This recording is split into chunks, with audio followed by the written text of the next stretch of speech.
Hello everyone, myself Sonam. Welcome to my channel passion education by Raj academy. अगर आपने मेरा channel subscribe नहीं किया so please subscribe my channel. तो economics में जो हमने लास्ट टॉपिक किया था, डिमांड फंक्शन के बारे में समझा था। डिमांड फंक्शन के 2 पार्ट होते हैं। फर्स्ट था इंडिविजुअल डिमांड फंक्शन, सेकंड था मार्केट डिमांड फंक्शन। तो हमने इंडिविजुअल डिमांड फंक्शन के बारे में तो अच्छे से समझ लिया था।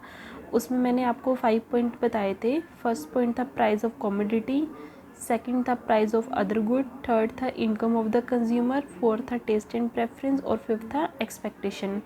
तो मार्केट डिमांड फंक्शन कितने टाइप का होता है? मार्केट डिमांड फंक्शन के भी टोटल 9 पॉइंट होते हैं, जिसमें से 5 पॉइंट तो सेम यही आएंगे इंडिविजुअल डिमांड फंक्शन वाले, जिसको आज हम दोबारा भी अच्छे से समझेंगे।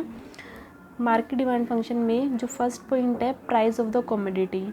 प्राइस ऑफ द कमोडिटी में मैंने आपको जो बताया था लास्ट टाइम, अगर किसी चीज़ का प्राइस बढ़ता है तो उस चीज़ की डिमांड कम हो जाती है, अगर प्राइस कम होता है तो डिमांड क्या हो जाती है? बढ़ जाती है। सेकंड पॉइंट था price of other goods. Price of other goods में मैंने आपको एग्जांपल दिया था सब्स्टिट्यूट गुड्स का। मान लो एग्जांपल में मैंने आपको बताया था जैसे चाय है और कॉफ़ी है। अगर चाय का प्राइस बढ़ेगा तो उसका इफ़ेक्ट किस पे पड़ेगा? कॉफ़ी पे। उससे कॉफ़ी की भी डिमांड क्या हो जाएगी? बढ़ जाएगी, और चाय की डिमांड ऑटोमेटिक क्या हो जाएगी? कम हो जाएगी। जब एक चीज़ के प्रतिस्थापन, मतलब सब्स्टिट्यूट का मतलब क्या होता है? प्रतिस्थापन। जब मान लो कोई चीज़ जिसका सेम दूसरी चीज़ में भी हम यूज़ कर सकते हैं, और अगर उस चीज़ का प्राइस बढ़ रहा है तो ऑटोमेटिक दूसरी की डिमांड क्या हो जाती है? बढ़ जाती है। तो उसका भी डिमांड पे क्या पड़ता है? पूरा इफेक्ट पड़ता है। थर्ड पॉइंट था income of the consumer. Income of the consumer में मैंने आपको 2 चीज़ें बताई थी।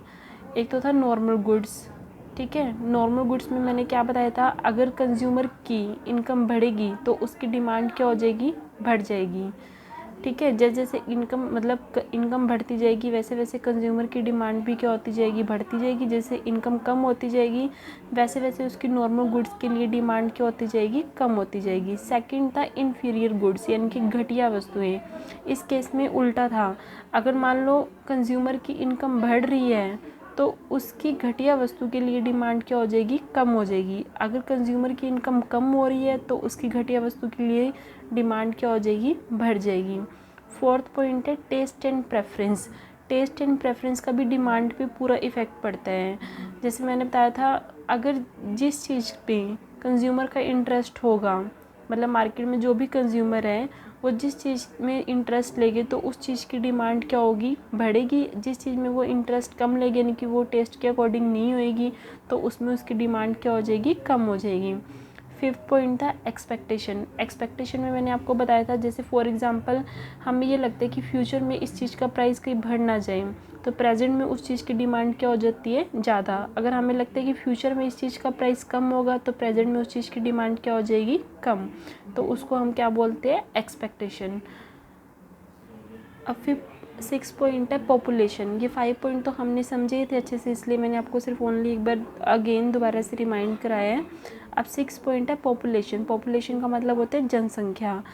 जैसे जैसे पॉपुलेशन बढ़ेगी तो वैसे वैसे डिमांड भी क्या हो जाएगी? बढ़ जाएगी। और जैसे जैसे पॉपुलेशन यानी कि जनसंख्या कम होगी वैसे वैसे डिमांड भी क्या हो जाएगी? कम हो जाएगी।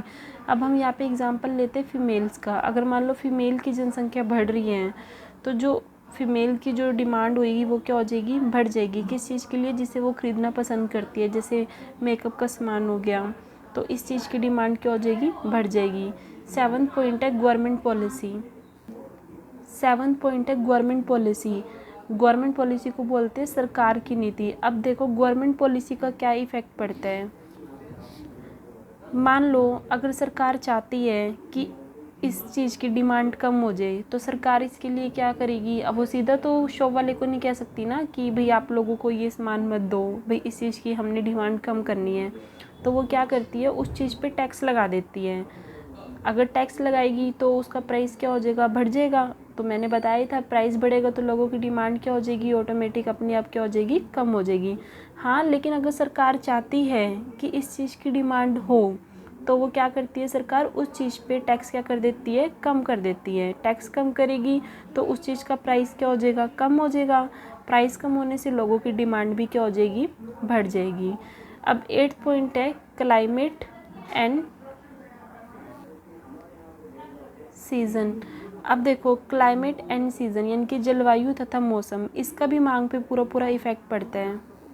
अब ये देखो, अगर गर्मी का मौसम है तो गर्मी में आइसक्रीम की डिमांड क्या हो जाती है, बढ़ जाती है। और अगर विंटर का मौसम है यानी कि समर में तो क्या होता है, आइसक्रीम की डिमांड बढ़ जाती है। और विंटर में क्या होता है, जो हम ऊनी कपड़े डालते हैं तो उस चीज़ की डिमांड क्या हो जाती है, बढ़ जाती है। तो इसका मौसम पे मतलब मौसम का भी पूरा पूरा इफ़ेक्ट पड़ता है डिमांड पे। 9 पॉइंटेड डिस्ट्रीब्यूशन ऑफ इनकम यानी कि आय का वितरण। अब देखो, बाजार मांग पर समाज के आय का वितरण का भी प्रभाव पड़ता है। मान लो यदि आय का वितरण समान रूप से होता है तो मांग क्या होती है, अधिक होती है। इसके विपरीत यदि आय का वितरण असमान है तो मांग भी क्या होगी, कम होगी, क्योंकि कुछ लोगों की इनकम ज़्यादा होती है, कुछ की कम होती है। अगर मान लो आय का वितरण समान नहीं है तो इसका बाजार मांग पे भी क्या पड़ेगा, पूरा पूरा इफ़ेक्ट पड़ेगा। तो ये टोटल 9 पॉइंट्स थे। अब हमारा जो ये वाला टॉपिक है कंप्लीट हो गया। अगर आपको मेरी वीडियो पसंद आई है तो please subscribe my channel and like my video.